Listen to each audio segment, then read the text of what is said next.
Hello, and welcome to another episode of Reading Reddit with Amber. Today I have another batch of outrageous stories from r/AmITheJerk for you. Before we get into today's video, I just wanted to take a moment to acknowledge that my channel recently passed 100 subscribers, so thank you so much for your support. It means a lot to me. Also, shout out to the folks who sent me some of today's stories. I record my videos about a week in advance or so, a week and a half, and so sometimes I lose track of which stories I collected and which stories have been sent to me, but I know some of these came from other people, so shout out to them. Our first story is, Am I the jerk for telling my mother that it's her own fault she'll never have biological grandchildren? I'm in my early 30s. I got my first period when I was 9 years old, and they've always been gruesome. More blood than anyone could ever imagine, cramping so bad that I had to miss school and couldn't eat or drink or do anything because the pain was so bad. In my mother's eyes, I was a faker, making things up for attention or to get out of tests. She refused to take me to see doctors or anything. I wasn't even allowed pain meds. Well, when I moved in with my then boyfriend at 27, he convinced me to go see a doctor because that wasn't healthy. And I did. I later got diagnosed with a rare reproductive issue, keeping it vague for privacy, that essentially could have been fixed if caught earlier. But it wasn't. The issue had gone on for long enough that the damage was pretty much almost irreparable. In the end, I was basically given the choice of surgery A, which would leave me infertile, with less complications and a lower fatality rate, or surgery B, which would leave me fertile, but with a higher risk of complications/death due to the severity of my issue. I chose surgery A. I can no longer have biological children.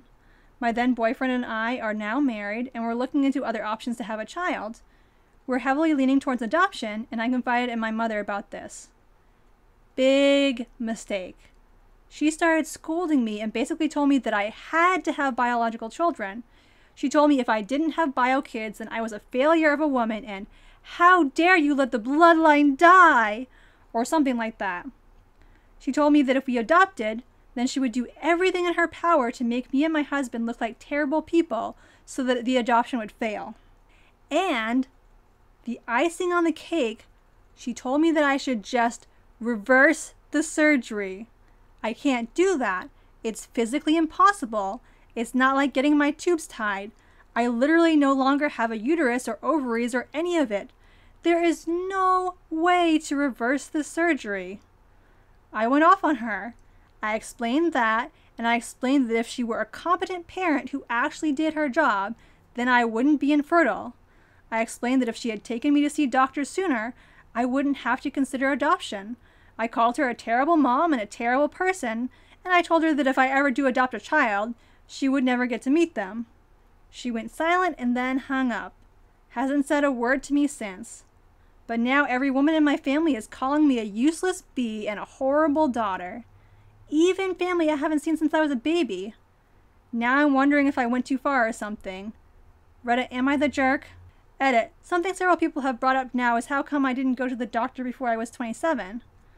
For 9 years my mom told me I was overreacting and that I was a faker and that what I was going through was normal. I was just overreacting. That kind of conditioning is really hard to get over. And for a long, long time, my mom was the only woman in my life who was actually aware of periods and things. Sure, if I'd gone earlier, my condition likely wouldn't have been as bad, but I still would have suffered. Honest to goodness, I had no one in my life to tell me that my symptoms were absolutely not normal, until I moved in with my husband. He witnessed firsthand what one of my periods looked like and told me that if I didn't go see a doctor, he'd drag me to one by my belt loops. My point is, I never went to see a doctor before I was 27 because I was brainwashed into thinking I was overdramatic. Reddit says OP is not the jerk, and I agree. That mom sounds straight up negligent. If your kid is in so much pain they can't go to school or eat or drink anything, take them to the doctor ASAP. While a lot of people do experience some level of period pain, pain that extreme is not normal and is likely indicative of an underlying medical condition, as OP found out the hard way. Best wishes to OP with her health and with the adoption process if she and her husband choose to go that route. Our next story is Am I the jerk for shouting at my ex in front of my daughters? I, a 37-year-old male, have 3 girls aged 8, 10, and 12. Their mother walked out on us for another man when our youngest was around 4. My ex still stays in contact, though, and pays child support. A few weeks ago, while doing laundry, I saw red spots on my oldest's underwear. I asked her if she knew about it, and she cried and told me she tried to call her mom, but my ex didn't call her back. She'd been stuffing toilet paper in her underwear, hoping that would work. I explained to her that periods are nothing to be ashamed of, and found some great resources online for us to review together. I took her to the store to pick out brands of feminine products she wanted to use. She picked Playtex Sport because she's a gymnast. After we were done, I decided I should do the same thing with my other 2. My 12-year-old volunteered to be part of preparing them, and we made a whole night out of it. It was wonderful, and I learned a lot. I even learned what a menstrual cup is and how they benefit the environment. The other day, my ex called back. I'll usually arrange a video chat and leave the room so they can have some alone time, and when they're done chatting, I'll come back in to talk boring co-parenting stuff like school, bills, etc. This last time, my ex was furious with me for talking about periods with the girls. She shouted at me that I was sick and perverted. Why didn't I call her myself if I knew it was so urgent? I could have called one of their grandmas or aunts, but my mom has dementia, while her mom and sisters call me a loser because I teach kindergarten, so I'm not fond of them. My ex told me I was being immature and should have just toughed it out for the girls. That really ticked me off, so I shouted back that maybe if she wasn't such a deadbeat and answered her darn phone once in a while, she could have handled this. I brought up everything she does that hurts them. She hasn't been to a single soccer game, piano recital, or gymnastics meet in 2 years. Every other weekend, when they come home from her house, they go straight to their rooms, only to emerge hours later asking me why she loves her new husband more than them, and what did they do to make her leave. My ex responded by saying I should tell them it's not their fault I couldn't satisfy her, and I screamed, "Screw you!" and she just smirked and pointed behind me saying, "Look what you did." When I turned around, my 8-year-old and 10-year-old were standing in the doorway crying. It broke my heart. I never shout, so I know I scared them. My 12-year-old stormed in and started screaming at her mom, and while I appreciate her sticking up for me, this is not a battle I want her fighting. My ex hung up before I could fully de-escalate the situation, and let's just say the girls have been given free reign of the ice cream and limitless hours of video games because I feel so bad. I even watched all the Twilight movies with them, so don't say I don't love them. But in this instance, am I the jerk for shouting? Reddit says OP is not the jerk, and so do I. Props to this dad for stepping up and helping to convey this information in a way that made the girls feel comfortable. There's nothing weird about a dad talking to his children about their health and biology, and we need to stop this idea that periods are something that only people who have them can or should talk about. The mom was way out of line.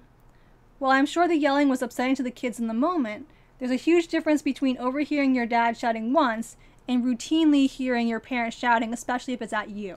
So in this situation, OP was absolutely not the jerk. We all sometimes let our emotions get the best of us and react in ways that aren't necessarily productive, but the mom's attitude here is really damaging, and I really do want to counter that idea that periods are something that only those of us who have them should talk about. Really, it's something that everyone should be aware of because they happen to roughly half the population at some point in their lives. Our next story is, am I the jerk for not helping my husband babysit? I never wanted kids. The idea of family is very suffocating to me, and I was never willing to date a man with children. When I met my husband, he said he didn't have any and didn't want any. A year later, when he was drinking, he admitted that he had gotten his high school girlfriend pregnant when they were both 18 and begged her to abort, but she hadn't wanted to, so he had a son who he had never met, and he had signed away his parental rights. I was annoyed that he lied, but I 100% believe that men have the right to walk away. When my stepson was 16, his mother passed away, and he found my husband's contact information from an old friend. I completely supported my husband taking him and stepping up, and I actually really liked him. We have a good friendship, but obviously he doesn't view me as a parent. He married the most annoying woman ever, and they have 3 children. He recently asked me if we would be able to babysit overnight so they could go to a wedding. My husband agreed, and I reminded everyone that I don't babysit. My husband said it would be fine, and I didn't need to help. Well, that lasted about 10 minutes, because my husband does not know what to do with children and was begging for me to help. His daughter-in-law gave him a list of rules and things they aren't allowed to eat, so he was in a bad mood over that, and once the kids actually started running around and making noise, he couldn't handle it and expected me to step in. Well, I didn't. I'm actually a terrible person and let them have water guns, so my husband ended up throwing a tantrum and locking himself in the bedroom. I did make sure the children didn't die, but like I say to everyone involved, I do not babysit. They got into food they weren't supposed to have, no allergies. They didn't sleep at all, but they are alive.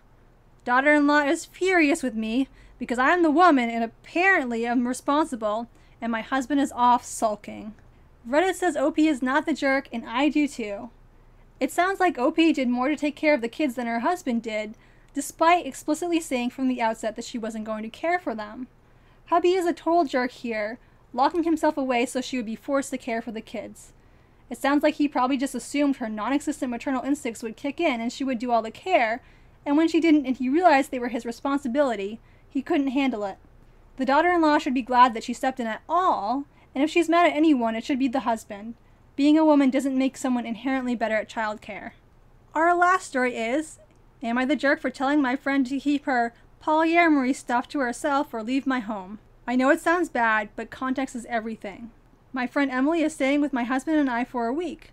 She was evicted from her apartment after an incident with her ex-boyfriend, and she had just 2 weeks until her new lease started and nowhere to go, so she's staying in our apartment.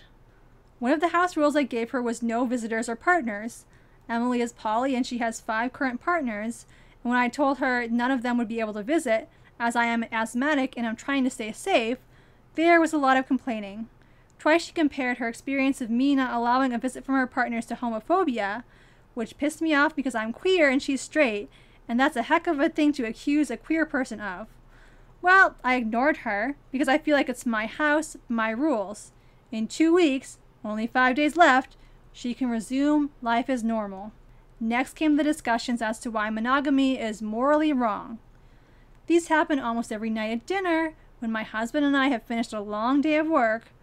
We are at our dinner table and have to be lectured by a house guest as to why monogamous relationships defy nature, how they're all destined to fail in a pile of cheating and jealousy, and how much more enlightened poly is. I have no problem with poly, but I just see it as a preference, not an inherently better relationship model. We ignored that behavior as well. She broke us last night, however. For some reason I was feeling sweet, probably all the wine I had, and decided to pull out my wedding album. I know, dumb choice to make with Emily there, as I now see in retrospect.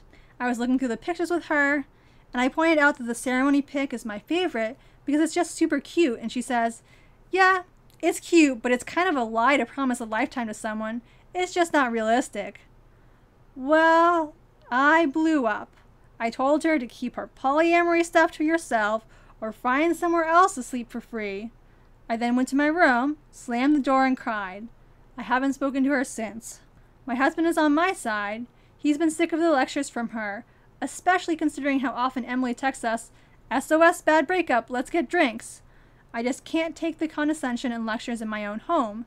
We are doing her a favor by letting her stay with us, and she's even been eating the meals I cook. Am I being rude and controlling host?